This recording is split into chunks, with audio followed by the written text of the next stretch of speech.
1, 2, 1, 2. Es un honor estar en esta latitud. What's up, tricksters, and Happy New Year!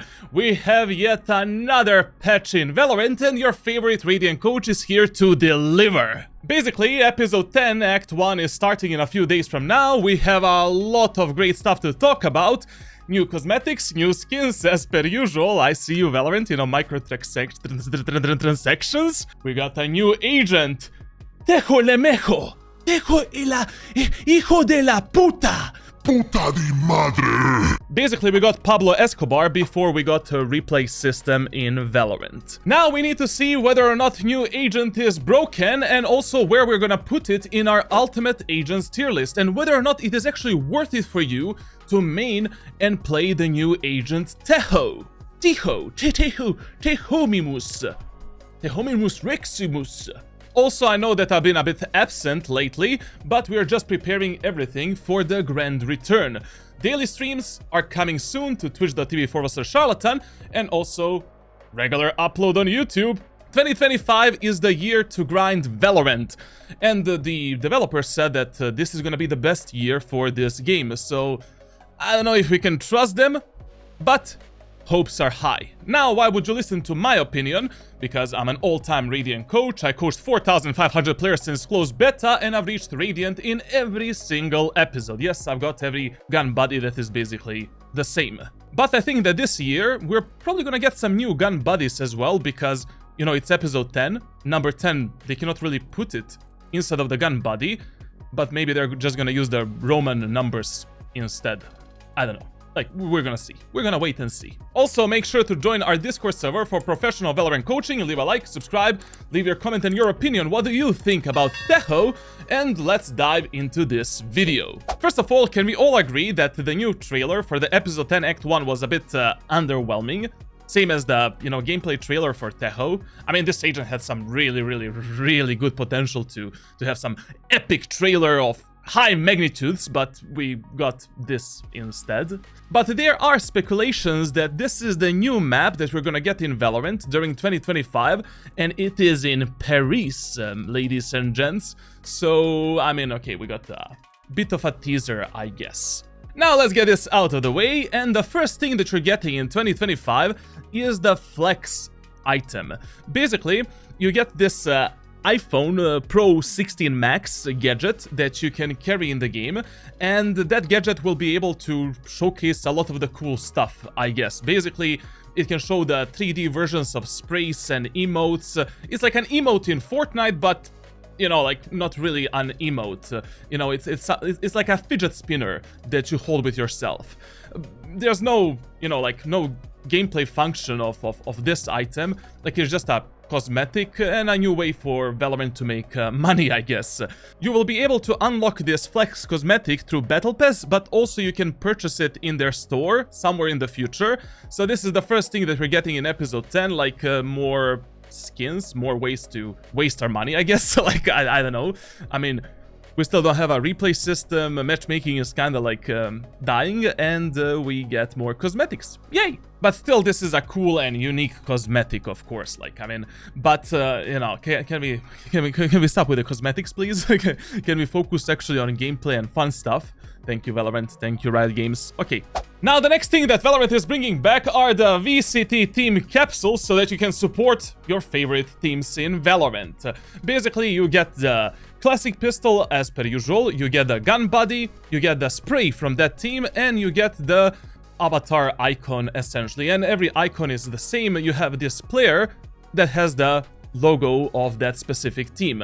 Overall, this is a cool way to support your favorite teams in Valorant and to support the esports. The only sad thing about this is that, you know, every team capsule has the same avatar, like, and only the different colors and different logos. So last year we got very unique avatars from teams that they can customly submit, but this year, like, Valorant was like, you know, no, we make the avatars for you. And also the EDG bundle has the little champions icon, you know, on it, because the last year EDG won the champions, and also when you expect the EDG skin, you have this little champions logo up there, which is, as I said, like pretty cool way of supporting your favorite teams in Valorant, like nothing special to talk about here. Now we're also getting the brand new bundle in Valorant. You know, the skins must continue in 2025 as well, and that is the EX.O bundle. Basically, you know, the project bundle from League of Legends. We got the Spectorimus Rex, we got the Outlaw, we got the Sheriff, we got the Vandal, and we got the Katanas as per usual. The skins have 3 upgrades and 4 different variants, and obviously my favorite one is always gonna be the yellow one because it looks really slick, but other variants are also really nice. And overall, you know, like Valorant is really good at selling the skins and making the skins, so, you know, props to them. Like, this looks really nice and really good. Now, this is how Katana looks in the game, and as I said, like, it looks really nice. I mean, I have no objections here. Like, probably I'm gonna buy it. I mean, it's a hard cope. But instead of wasting money on the skins, you should consider buying coaching instead, so that you can become Radiant and a better player, because skins don't make you good at Valorant, like, definitely. One thing when it comes to this skin line is that sound is really crisp, and I like it a lot. You know, it is much more important how the skins sound rather than how they look like. At least to me, you know. And of course, same as with any other act, we got a new Battle Pass. And to be honest, like, the new Battle Pass looks nice, you know. We got the Moon Scout skins, Hyroscape, and Celestial as well. But the main reason for you to purchase the Battle Pass is always because of the Radianite points. I mean, you're not gonna waste money for that scam. But as I said, like, the skins look nice. They look pretty solid, you know. There's this Hyroscape Phantom, looks good for a free skin. Also, like, this Outlaw, not that bad, you know, a bit childish, but who am I to judge? Also, this Bulldogeroni is not bad as well. And we got the Celestial Operator, which, to be fair, some of the premium skins look like this, so can't be mad. And the knife in this Battle Pass are actually double-handed blades, which looks really nice. You know, these are one of the best knife skins that we got from Battle Pass. Overall, all of the cosmetics that we're getting in episode 10 are, you know, pretty solid, pretty good, you know. As I already said, like, Valorant is really good at selling things to us. And now is the time for the main star of today's show, Teheroni, the new Valorant agent, new initiator. Is it any good for Valorant ranked grind? Where is Tejo going to be in my ultimate agents tier list? Should you main this agent? Let's find out. So the first ability from Tejo is called the Stealth Drone, and basically it is a stealth drone that suppresses and reveals the enemies. So this ability is like a combination of Sova Dart, Sova Drone, and you know, like the Chaos Knife. So you fire the drone that runs pretty fast, you scout for the enemies, and once you locate the enemies, you press the left click, and voila! Enemies are suppressed and revealed. But in order for enemies to be suppressed and revealed, you need to be in line. They need to be in line of sight. So basically, you know, you cannot do this reveal behind the wall and, you know, suppress and reveal the enemies. So it's more like a Sova drone that suppresses the enemies that you tag. And the radius of this suppress, basically the radius in which you can actually suppress and reveal the enemies, is huge, as you can see. Enemies are briefly revealed, all of their abilities are suppressed completely, and now you can run into the bomb site against the Cypher and Killjoy and stomp them. This is a really unique and powerful ability, and in my opinion, this is really strong. I mean, seriously strong. This is like a Sova's drone on steroids, you know, like the only thing that this ability is missing, it cannot really fly. So, you know, that's one downside, but it is pretty fast. It has a huge radius to reveal the enemies. It also suppresses the enemies for a brief moment of time. This seems really broken. Like, I mean, not broken, but really strong. Which, compared to Wise and some of the previous agents that we got, like, very interesting. Very interesting. Now, the second Tejo's ability is called Special Delivery, and it is basically a stun that you can drop straight forward, or that you can bounce off of the object. So, all of you line up Polaris, be ready because, you know, we need to develop some crazy tech with this agent. So essentially, you know, this is a really cool ability to engage the enemies aggressively, also to maybe delay the enemy's, executes a bit, and it's a very versatile piece of utility. So it is a bit of a downgraded Neon Stun, essentially. And it doesn't really work in the same way as the Neon Stun. It's more like a COV that detonates, and in that detonation radius, all of the enemies are stunned.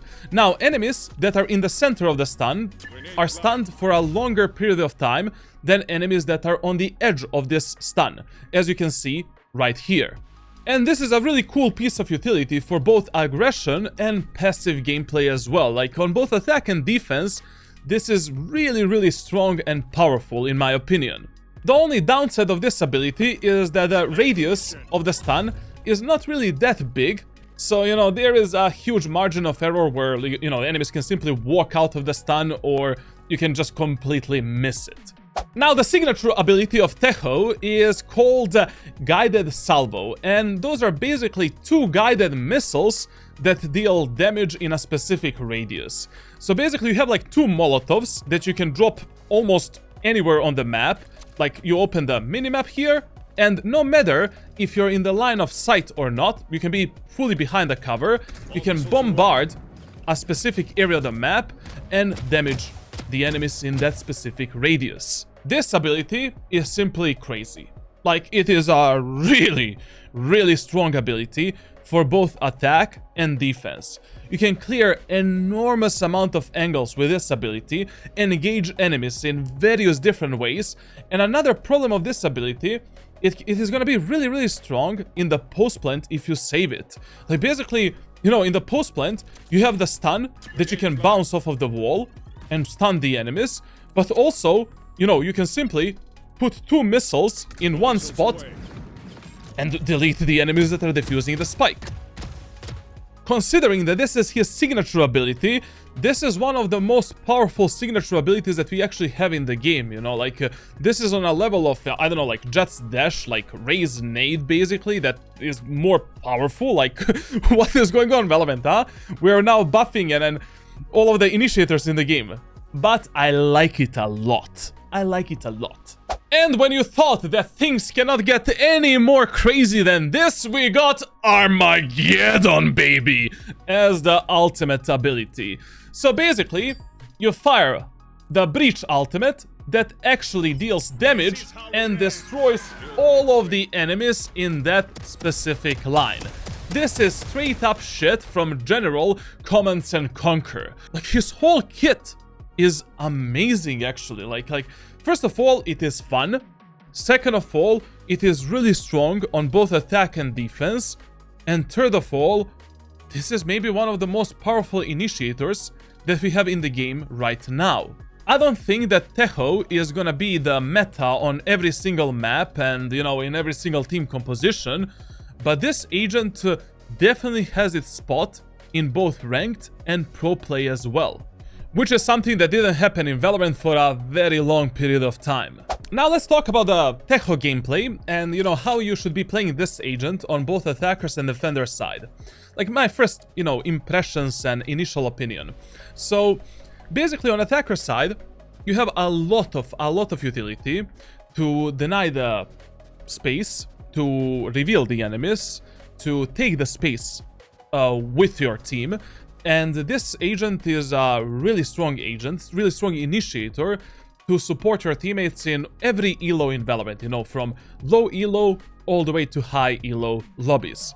Now, on the attacker side, you want to save your drone primarily when you're executing the bomb sites. It would be stupid to use this piece of utility to take the initial space. For initial space, you can simply use like your stun to basically stun the enemies, deny the choke points from them, and take that initial space.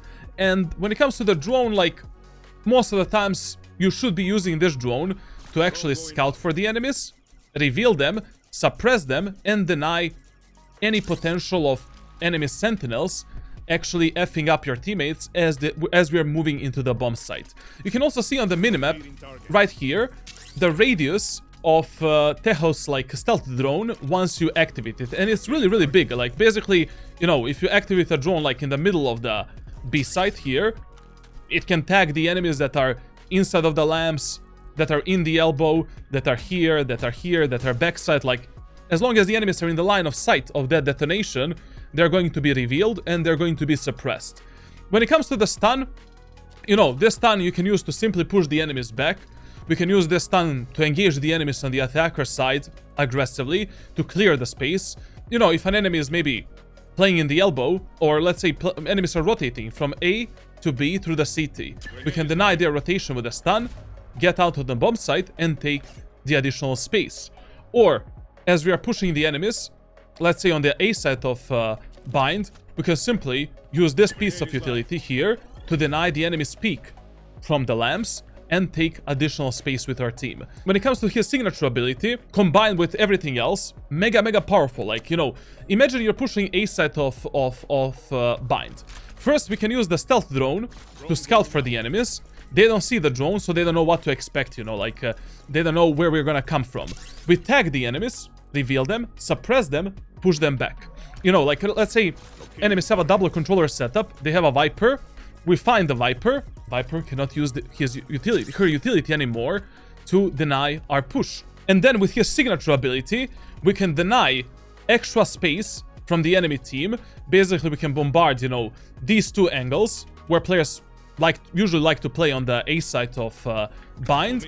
Then we can combine this utility with maybe some kind of a stun on the bomb site or stun inside of the lamps and take additional space for our team in a really safe manner. As soon as you get the ultimate with Tejo on the attacker side, you should call for the 5-man push somewhere, because this is such a strong kit, man. Like, you know, imagine you reach the choke point here without wasting a single ability, and we have the whole Tejo's kit.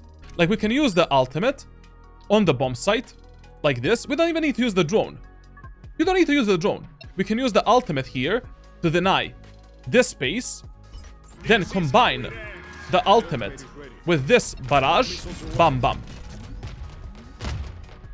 There's nowhere to play. If we're splitting the B side through the window and through the B long, enemies can only be under the window, and that's it. And if enemies are under the window, no problem. Take your time. We can do the barrage here and here. Stun the enemies under the window. Brother, even if your teammates are iron, even if your teammates are the worst teammates to ever exist, with this much utility, anyone can open the site. Now, when it comes to playing Tejo on a defender side, he is not really as powerful as someone as, like, for an example, EX.O, even Breach to some degree. I mean, he doesn't have really flashes, you know, like some big concussions and stuff like that. But still, if you catch the enemies at the right moment of time, you know, when they're executing bomb sites, and you split them apart, you can deal some serious damage, and you can really catch enemies off guard, separate them, and take some free kills. Like, for example, let's say you're defending A side of bind, and you're defending passively from the lamps. We prepare this and this missile.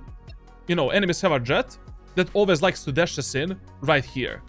Enemy jet dashes in. We use these two missiles to apply the pressure onto the jet and to deny the rest of the enemy team supporting the jet. We isolate the jet in a 1v1 fight, kill her, that's it. Now enemies are pushing in. We can take, you know, some tight angle like this. Bam. Fire the stun. And based on that stun, our teammates can peek the enemies and kill them. Or, you know, we can get into this corner. Enemies are moving in. We line ourselves up. Bam. Kill the enemies that are on top of the box. Or kill the enemies that are moving in. Or for an example, like enemies are executing the bomb site. We can use the stealth drone to briefly reveal and pressure the enemies, so they don't have some extra utility to use on the bomb site, and then we can engage them with a stun, with a rocket barrage, and destroy them, delete them basically. Like, not that bad. Obviously, you know, his kit is much more powerful when you're playing retakes rather than when you're defending the bomb sites. So the only thing that this agent is lacking a bit is a bit stronger power levels when it comes to defending the bomb sites and choke points initially. Let's assume we're playing a normal retake, you know. You have the smoke in the window, you have a smoke in the garden, and the enemies can only be here on the bomb site, and that's it. We're moving through the CT and through the elbow. We use this ultimate for our teammates, like this. We use this barrage of fire here and here, so that enemies cannot stand in this area of the map, and we go out literally free bomb site. And we still have a stun to basically stun the enemies that are playing passively the post plant, and we have a drone to reveal the enemies and scout for them while they're playing the post plant. And also we can deny the Brimstone lineups, Viper lineups, Brimstone ultimate with the suppress of the drone and defuse the spike. So what is my final opinion about this agent? It's gonna be really fun to play. It has a really huge aggressive potential to deny a lot of the space, to isolate enemies in gunfights that work in your favor, and a very versatile character. Like, to be honest, the only thing that this agent is lacking is obviously some kind of flash, but if he had a flash in his kit, like, that would be already too much. Also, he's gonna be really powerful for both retakes and post plants, and in my opinion, he is gonna be played in both ranked and pro play as well. He's gonna be decent enough. Now, when it comes to our agent tier list, like, I would put Tejo in A+ tier, right beside EX.O, when it comes to his current strength, when it comes to ranked solo queue grind. So this tier list is only for ranked and only for solo duo environment, and I can easily recommend you trying this agent out, testing him a bit, and testing whether or not he suits your playstyle. I cannot put him in S tier because he doesn't really have the power levels of an S tier agent, but a lot of versatility, a lot of self-sustainability, maybe in the future. Who knows? Oh, and by the way, these are the rewards that you get with Tejo. So basically you have the Tejo spray, card, title on target. You got this heat wave spray. Then we have this gun body, which is not bad, cool. We have this spray. We have another title, Los Polos Hermanos. Then we have another card that looks nice. And of course, we got a Shorty, baby. The Giga Chat agent. He knows that Shorty is the best secondary weapon that you should always carry with yourself. My dear tricksters, my dear friends, that would be everything for now. In the future videos, I'm gonna make an in-depth Tejo guide, and also I'm gonna showcase you my gameplay in Radiant lobbies with Tejo. So make sure to subscribe, leave a like, leave a comment, and I think that 2025 is gonna be a good year for Valorant. It's time to grind, it's time to improve, and make sure to join my Discord server for professional Valorant coaching. Thank you for watching, and I will see you in the next video, baby. Respetos a la fila del frente.